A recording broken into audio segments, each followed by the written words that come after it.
오늘의 얘기는 유산의 눈먼 며느리와 며느리 편만 드는 아들에 대한 이야기입니다. 그리고 시어머니의 멋진 한방이 여러분의 가슴을 시원하게 만들어 드릴 겁니다. 자, 그럼 사연 시작합니다. 남편을 떠나보낸 지도 어느덧 10년이 넘었어요. 처음엔 세상이 끝난 줄 알았죠. 하루하루가 막막했고 조용한 집 안의 정막이 너무 무서웠어요. 친구들도 하나둘 멀어졌고 자식들이 전부인 인생이 되어버렸죠. 그러던 중 아들이 결혼을 했어요. 반가운 마음 반, 걱정되는 마음 반이었죠. 이제 내 곁엔 며느리도 있고 가족이 더 늘었으니 외롭진 않겠구나 싶었어요. 하지만 그건 아주 순진한 기대였다는 걸 곧 알게 되었지요. 아들과 며느리는 결혼 후 처음엔 신혼집에서 따로 살았어요. 가끔 집에 찾아오는 것만으로도 충분히 기뻤고 그렇게 거리를 두며 서로 편한 관계를 유지했죠. 하지만 어느 날 아들이 집에 찾아와 조심스럽게 말을 꺼냈어요. 엄마, 우리가 이 집으로 들어와 살면 안 될까? 갑작스런 말에 놀랐지만 이유를 듣고 나니 거절할 수 없었어요. 아들이 하는 말인즉 맞벌이 부부로서 집세와 생활비 부담이 크다 보니 당분간 같이 살며 저축을 하고 싶다는 거였죠. 아들의 말에는 엄마 혼자 계시는 게 늘 마음에 걸린다는 따뜻한 포장도 덧붙여졌지요. 그렇게 셋이 함께 살기로 결정했어요. 물론 단순한 동거는 아니었어요. 아들은 제게 말했죠. 엄마, 이 집 우리 이름으로 바꾸는 건 어때? 나중에 일 생기면 복잡해지니까. 대신 우리가 엄마 잘 모실게. 순간 망설였지만 아들을 믿었어요. 남편과 함께 일군 집이었지만 이제 그 사람도 없고 내게 남은 건 가족뿐이었거든요. 그 말을 믿고 집 명의는 2년 후 아들 앞으로 넘기는 조건이었죠. 단지 마음속으로는 이제 외롭지 않겠다는 기대 하나가 커졌을 뿐이에요. 그런데 그 기대는 생각보다 쉽게 무너지기 시작했어요. 처음 몇 달은 괜찮았어요. 며느리도 나름대로 예의를 차렸고 불편하지만 나름의 조화를 이루는 것 같았죠. 하지만 시간이 흐를수록 그녀는 점점 본색을 드러냈어요. 말투는 날이 서고 나와 대화조차 피하려 했어요. 어쩌다 부엌에서 마주치면 눈도 마주치지 않았고 내 말엔 늘 짧게 건성으로 대답하곤 했죠. 그런 그녀의 변화에 대해 아들에게 말해봤지만 아들은 늘 그녀 편이었어요. 엄마가 좀 이해해줘. 요즘 일이 많아서 그래라는 말로 넘기기 일쑤였고요. 그런 대화가 반복되며 나는 점점 말수가 줄었어요. 혹시 내가 민폐가 되는 건 아닐까, 내가 없는 편이 낫다고 느끼는 건 아닐까. 그런 생각에 마음이 무거웠죠. 내가 바란 건 그저 가족이 함께 밥 먹고 웃으며 지내는 평범한 하루였는데 시간이 갈수록 나는 내 집에서 점점 투명 인간이 되어가는 것 같았어요. 냉장고 속 내 반찬은 어느새 없어지고 식탁엔 내가 좋아하는 음식 하나 없었죠. 설거지는 당연히 내 몫이 되었고 전기밥솥엔 늘 며느리와 아들만의 일정에 맞춘 밥만 지어졌어요. 오늘 아침은 평소보다 일찍 눈을 떴어요. 뭔가 찝찝하고 가슴이 답답했거든요. 이럴 땐 보통 안 좋은 일이 생기더라고요. 그런 날은 괜히 사소한 일에도 예민해지죠. 나도 그런 날이었나 봐요. 조용히 거실로 나가 부엌을 보는데 며느리가 커피포트를 올리고 있더라고요. 그 순간 지난 며칠간 그녀가 내게 툭툭 내뱉던 말들이 머릿속에 떠올랐어요. 내가 무슨 죄를 지었나 그런 생각이 스쳤죠. 또 커피야? 아침부터 쏙 다 버릴게. 그 말이 툭 튀어나왔어요. 사실 말하지 말자, 가만히 있으라 수없이 다짐했는데 입은 제멋대로였지요. 근데 며느리는 날카롭게 쏘아보더니 한마디를 툭 던졌어요. 어머니 속은 어머니가 알아서 챙기세요. 그 순간 심장이 철렁 내려앉았어요. 목이 탁 막히고 얼굴이 화끈해졌어요. 내가 무슨 큰 잘못을 한 것도 아니었는데 이렇게까지 말해야 하나 싶었지요. 나도 젊었을 땐 그런 말 못했어요. 아무리 시어머니가 날카롭게 굴어도 부모님 같은 분이라 생각하고 말끝을 삼켰지요. 하지만 요즘 아이들은 다르더군요. 존중이 아니라 거리두기로 대하니까요. 조용히 뒷걸음질 쳐서 방으로 들어왔어요. 며느리 얼굴이 자꾸 떠올랐고 문득 이런 생각이 들었어요. 이 집에 내가 왜 있어야 하지? 그 후로 방 안에서 꼼짝 않고 누워 있었어요. 마음 한편에선 내가 예민했던 걸까 자책도 들었지만 이내 마음을 굳혔지요. 아니야, 저 아이가 선을 넘은 거야. 며느리와의 갈등이 점점 심해지면서 저는 아예 말을 줄이기로 했어요. 말이 통하지 않는 상대에게 굳이 감정을 쏟을 필요가 없다고 생각했죠. 하지만 그렇다고 마음이 편해지는 건 아니었어요. 오히려 속은 더 썩어 들어갔지요. 속말로라도 하고 싶은 말이 목까지 차오르는데 그걸 삼키려니 더 아팠어요. 며느리는 아예 나를 없는 사람처럼 굴었어요. 식탁에서 마주쳐도 눈 한 번 안 마주치고 뭐 하나 부탁하면 저도 바빠요 한마디로 끝이었죠. 그럴 때마다 숨이 턱 막히고 마음이 철렁 내려앉았어요. 아들놈은 그저 고개만 돌릴 뿐 중간에서 아무것도 하지 않았고요. 눈치라도 줬으면 좋겠는데 늘 모른 척이었죠. 그러다 어느 날 결정적인 일이 있었어요. 제 생일이었거든요. 기대는 안 했지만 아들이 케이크 하나라도 사오겠지 싶었어요. 그런데 퇴근한 아들이 케이크를 들고 오긴 했는데 며느리랑 둘이서 웃으며 방으로 들어가 버리는 거예요. 나한텐 인사 한마디 없이. 그 순간 뭔가 확 무너졌어요. 어깨가 축 내려앉고 숨도 쉬기 어려웠지요. 눈물이 날 뻔했지만 꾹 참았어요. 화장실 거울을 보며 스스로에게 말했어요. 괜찮아, 또 참고 넘기면 되잖아. 하지만 속은 울고 있었죠. 그래, 이제 더는 기대하지 말자. 그렇게 다시 마음을 굳혔어요. 싸가지가 없었어요. 감히 나한테 그 따위로 말해? 딸처럼 생각해 보려고 했던 내가 참 어리석었구나 싶었지요. 결혼 3년 동안 한 번도 나한테 미소 한 번 진 적 있었나 싶고요. 마주 앉아 식사할 때도 핸드폰만 쳐다보고 고개를 들어 나를 본 적이 있었던가. 내 말엔 늘 심드렁한 반응뿐이었죠. 어제는 설거지도 안 해놨더라. 그 정도는 하고 살아야지. 그렇게 조심스레 말을 꺼냈지만 며느리는 아무 대꾸도 없이 고개를 젖히고는 비웃듯 웃더라고요. 그 모습이 꼭 나를 바보 취급하는 것 같았어요. 무시, 그게 제일 아픈 거더라고요. 꾸짖거나 말 다툼하는 게 아니라 아예 사람 취급을 안 하는 것처럼 느껴졌어요. 심장이 쿵 내려앉고 손끝이 떨렸지요. 그 순간 아들이 거실로 나왔어요. 기회다 싶어서 말을 했지요. 아들, 내 마누라 좀 말려라. 엄마한테 대드는 거 봤어? 내 말은 격했지만 속이 상해 참을 수가 없었어요. 그런데 아들이 뭐라는 줄 아세요? 엄마도 너무한 거 아니야? 지가 뭘 그렇게 잘못했는데. 그냥 좀 놔둬. 그 말이 내 귓속을 파고드는 순간 심장이 쪼그라드는 것 같았어요. 잠깐 내가 잘못 들은 건가 싶었지요. 입가에 웃음기가 사라진 채 나를 향한 그 애매한 시선. 내 아들이었어요, 분명히. 내가 10달 품고 낳은 아이, 손가락 빨던 모습까지 기억나는 아이가 이젠 내 말보다 아내 눈치를 더 보는 어른이 되었더군요. 그래, 넌 이제 내 식구가 중요하겠지. 그렇게 혼잣말을 하며 방으로 들어왔어요. 등 뒤에서 며느리가 흘기듯 바라보는 눈빛이 따갑게 느껴졌어요. 마음속에 차디찬 무언가가 내려앉았지요. 기대란 게 얼마나 사람을 허무하게 만드는지 그날 알았어요. 이 집에 내 자리는 점점 줄어들고 있었어요. 아니, 이미 없어졌는지도 모르겠네요.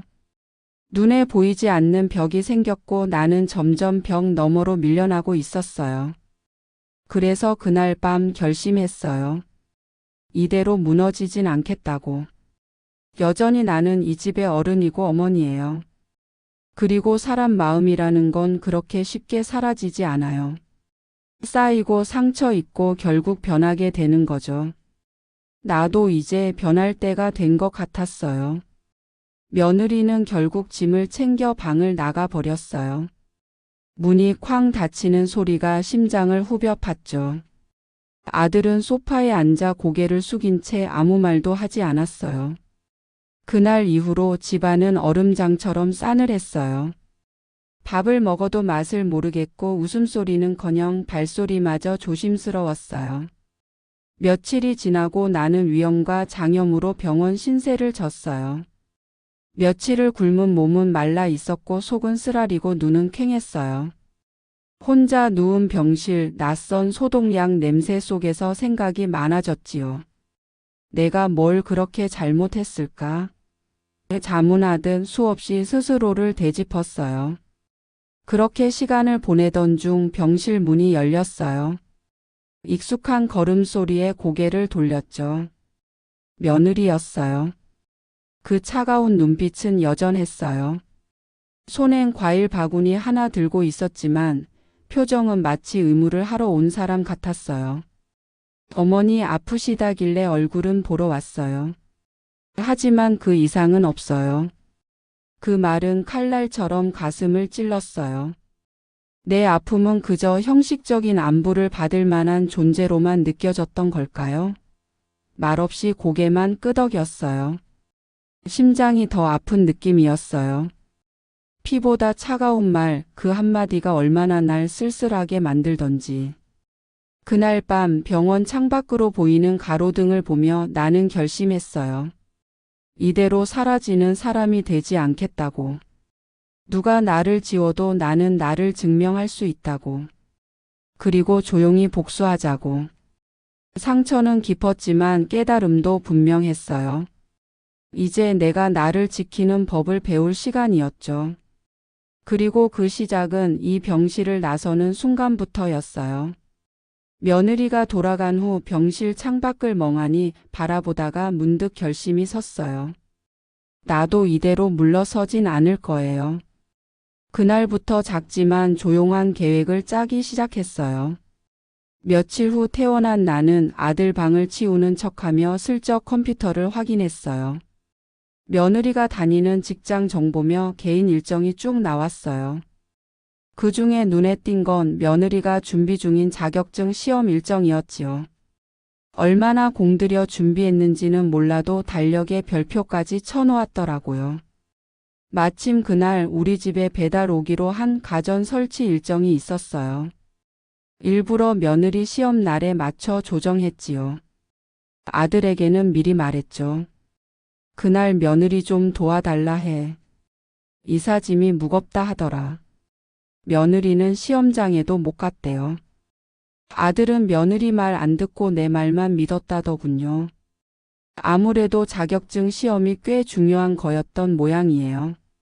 며느리는 하루 종일 나를 노려보며 말을 안 했고 아들과는 대판 싸우더니 결국 짐을 싸서 친정으로 가버렸어요.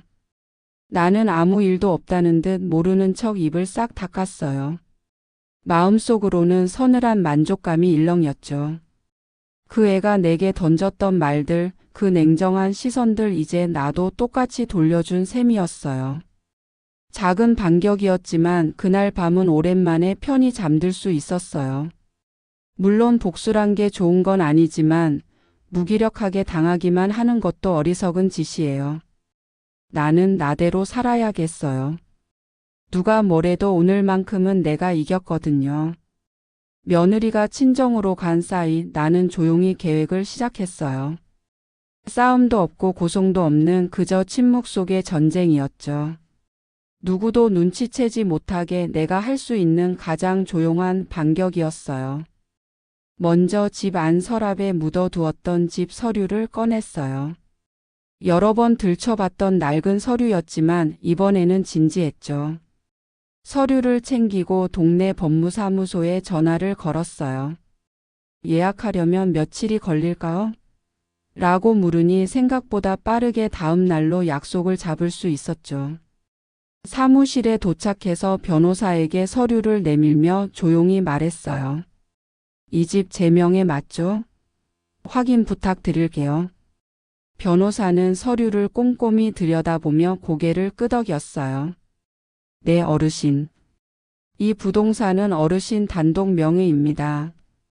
그 말을 듣는 순간 머릿속에서 오래 묵은 응어리가 하나 사라지는 듯 했어요. 나는 미소를 지으며 고개를 끄덕였죠. 그럼 유언장을 작성하고 싶습니다. 제 뜻을 분명히 적어둘 거예요. 변호사는 놀라지도 않더군요.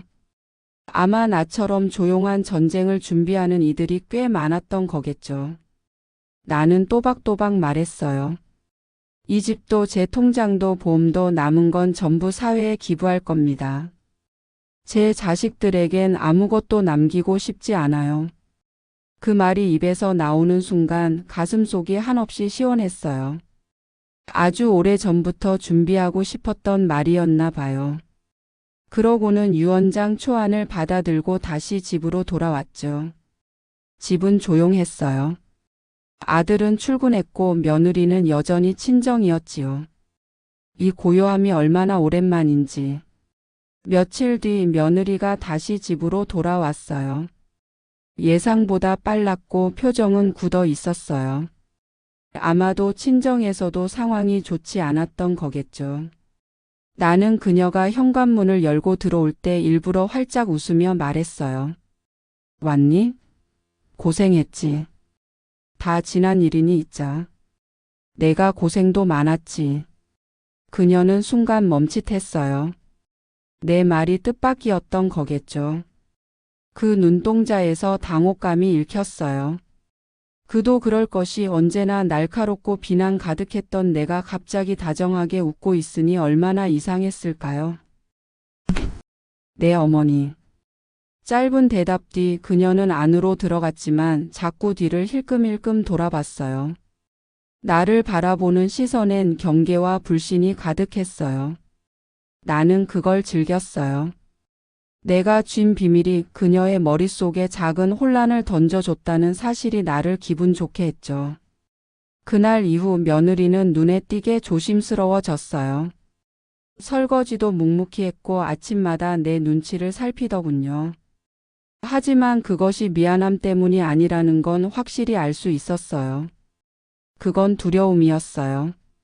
무언가 놓쳤다는 불안, 내가 뭔가 알고 있다는 불안이었죠. 며칠 뒤 아들이 퇴근 후 내 방 문을 두드렸어요. 엄마, 요즘 무슨 일 있어? 며느리가 이상하게 굴어. 어색하다고 해야 하나 자꾸 무슨 일 있었냐고 물어봐. 나는 웃으면서 고개를 저었죠. 아니야. 그냥 이제 좀 편하게 살기로 마음먹었을 뿐이야. 마음 다 비우고 나니까 웃는 일도 많아졌네. 그 말에 아들은 고개를 갸웃했지만 더 묻지 않았어요. 나는 조용히 웃었어요. 내 방 한구석에 고이 접어둔 유언장 사본이 떠올랐어요. 흰 봉투에 깨끗이 인쇄된 글자들. 그 안엔 지금껏 내가 받은 서운함과 외로움, 그 모든 것이 담겨 있었죠. 그 후에도 나는 일부러 더 다정하게 대했어요. 생일에는 작은 케이크를 사다 놓고 며느리에게 말했죠.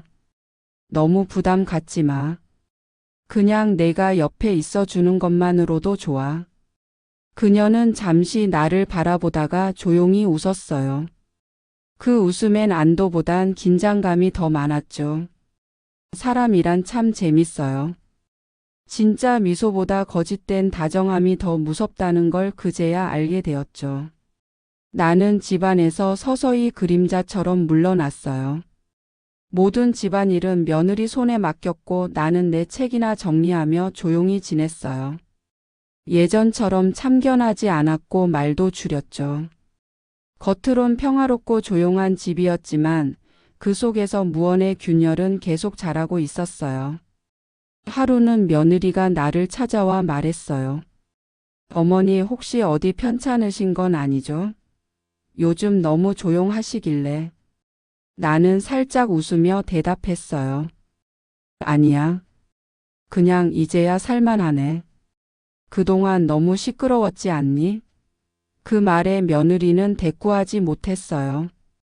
그저 잠시 내 얼굴을 바라보다 조용히 방으로 들어갔죠. 나는 그날 밤 거실 창문을 열고 시원한 밤 공기를 들이마시며 혼잣말했어요. 그래, 이제 시작이야. 내가 주도권을 되찾았어. 언젠가 이 유언장이 열릴 날이 오겠죠. 아마 그날 그녀는 머릿속이 하얘질 거예요. 평생을 계산하고 따지며 살아온 그녀에게 이건 상상도 못한 반전일 테니까요. 며느리가 다시 돌아와 집안에 평온이 찾아오는 듯 보였지만 내 안에서는 여전히 차가운 불씨가 타오르고 있었어요. 겉으로는 웃으며 밥을 차리고 안부를 묻고 함께 앉아 TV도 봤지요. 하지만 마음속에서는 매일같이 그날의 모욕을 곱씹고 있었어요.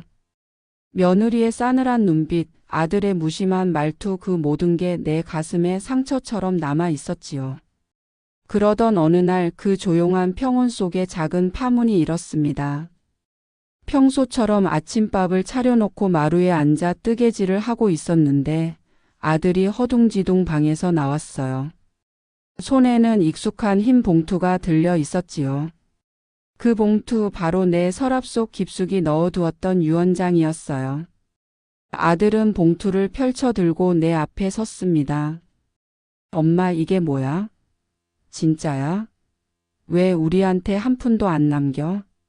이게 진심이야? 나는 고개를 들어 그 애를 바라봤어요. 순간 가슴이 철렁했지만 이미 준비된 각본처럼 침착하게 대답했죠. 그래. 진심이야. 아들의 얼굴이 일그러졌어요. 억울함과 당혹스러움, 분노와 슬픔이 한꺼번에 얽혀 있었죠. 아니, 엄마. 우리가 뭘 그렇게 잘못했길래 이건 너무하잖아. 나는 천천히 고개를 저으며 말했어요. 니들 날 사람이 아니게 대했잖니. 말은 안 했지만 나는 다 느꼈단다. 무시당하고 없는 사람처럼 취급받고 밥을 해도 감사하단 말 한마디 못 들었어. 그런 날들이 몇 해였는지 아니? 그 말에 아들의 입술이 떨렸어요. 무언가 항변하려다 멈칫하더니 결국 입을 다물고 말았지요.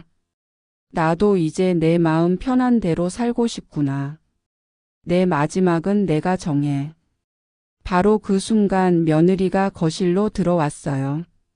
손에는 접힌 빨래가 담긴 바구니를 들고 있었지요.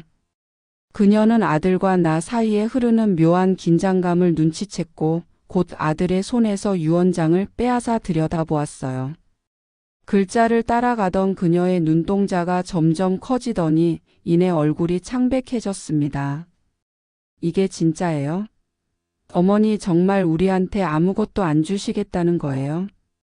나는 그 애를 똑바로 보며 말했어요. 그래. 아무것도. 그녀는 당황한 듯 말끝을 흐렸어요. 저희가 뭘 그렇게 잘못했나요? 나는 한숨을 쉬며 말했어요. 내가 뭘 잘못했는지는 내가 더 잘 알겠지. 말로는 다 설명할 수 없단다. 그냥 이제는 내가 나를 위해 살고 싶은 거야. 너희 둘은 내가 얼마나 외로웠는지 몰랐을 거야.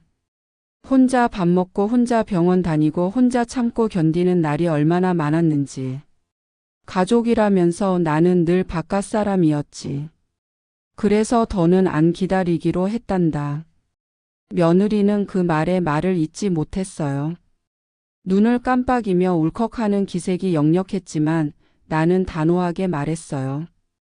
기대도 원망도 미련도 다 버렸어. 이 집도 통장도 다 이제 내겐 짐일 뿐이야. 나 없이도 잘 살 수 있잖아. 내가 그렇게 당당했으니까. 그녀는 입술을 깨물고는 말없이 뒤돌아섰고 아들도 아무 말 못한 채 그 자리에 서 있었습니다. 둘 다 내 눈빛에서 결심의 단단함을 느낀 듯 했지요. 그날 밤 두 사람은 침실에서 한참을 말다툼했어요. 문을 닫았지만 언성이 높아져 거실까지 희미하게 들렸지요. 나는 조용히 방 안에 앉아 있었어요. 창문 밖으로 달빛이 스며들고 있었고 마음 한구석은 희한하게도 평온했어요. 몇 년 만에 처음 느껴보는 고요함이었지요. 마치 속을 파먹던 독이 빠져나간 느낌이었어요.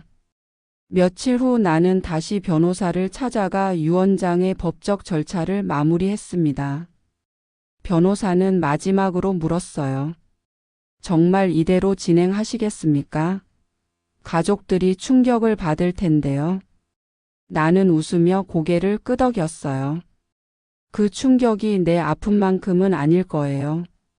난 이제 자유로워지고 싶어요. 도장을 꾹 눌러 찍고 유언장이 법적으로 등록되었을 때 나는 말할 수 없이 후련했어요. 어떤 누군가에게 복수를 하고 있다는 생각보다는 이제야 나 자신에게 정당한 대우를 해주고 있다는 감정이었죠. 그날 밤 나는 거실에 앉아 조용히 커피를 한 모금 마셨어요. 집안은 고요했고 며느리는 방문을 닫은 채 나오지 않았어요. 아들은 무심한 표정으로 뉴스를 보고 있었지요. 혼잣말처럼 중얼거렸어요. 오늘은 내가 이겼네. 그 말 속엔 울분도 분노도 없었어요. 그저 긴 시간 동안 꾹 참고 살아온 나 자신에게 보내는 작은 위로였죠. 세상은 아무것도 변하지 않은 듯 했지만 내 안에서는 아주 큰 변화가 일어났어요. 그 어떤 고성도 싸움도 필요 없었어요. 단지 진실을 담은 서류 한 장이면 되었어요. 그리고 그 한 장이 내 인생의 마지막 챕터를 내가 직접 써 내려갈 수 있는 도구가 되어 주었죠. 복수는 꼭 격렬하고 드라마틱할 필요는 없어요. 때로는 가장 조용한 한 방이 가장 깊은 울림을 남기는 법이니까요. 내가 선택한 방식은 아주 단순했지만 그 속에 내 모든 이야기가 담겨 있었어요. 그리고 나는 알았어요. 이제 진짜로 해방되었다는 걸. 복수는 격하게 하지 않아도 돼요. 굳이 누군가를 쓰러뜨리지 않아도 굳이 누가 울지 않아도 괜찮아요. 그저 내가 웃을 수 있는 아침이 오면 되는 거예요. 이제 나는 매일 아침 일찍 눈을 떠요. 누가 깨우지도 않았는데 이상하게 가슴이 시원하게 맑아요. 조용히 부엌으로 나가 커피포트를 올려놓고 주전자 소리에 귀를 기울이지요. 김이 올라오고 커피향이 집안에 퍼지면 그제야 잔을 들고 창가에 앉아요. 예전엔 창밖을 봐도 한숨만 나왔는데 요즘은 하늘빛이 눈에 들어와요. 파란빛, 햇살, 지나가는 구름.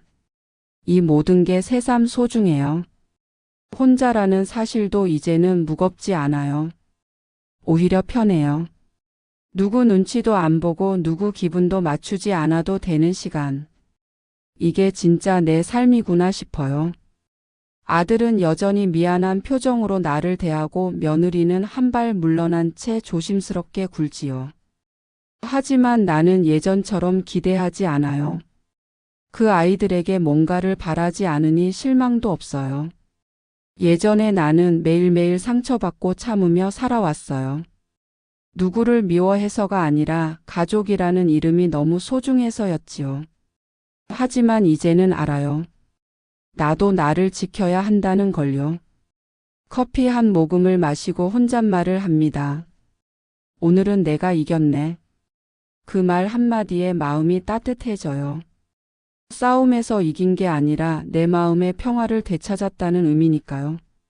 누구보다 상처 많았던 내가 드디어 웃을 수 있게 되었어요. 복수는 격하게 하지 않아도 돼요. 그냥 내가 웃을 수 있게 바꿔놓으면 돼요. 그리고 지금 나는 웃고 있어요. 아주 조용히 그러나 분명하게. 오늘도 내가 이겼네요. 오늘의 이야기는 여기까지입니다. 시간 나실 때 구독, 좋아요 부탁드립니다.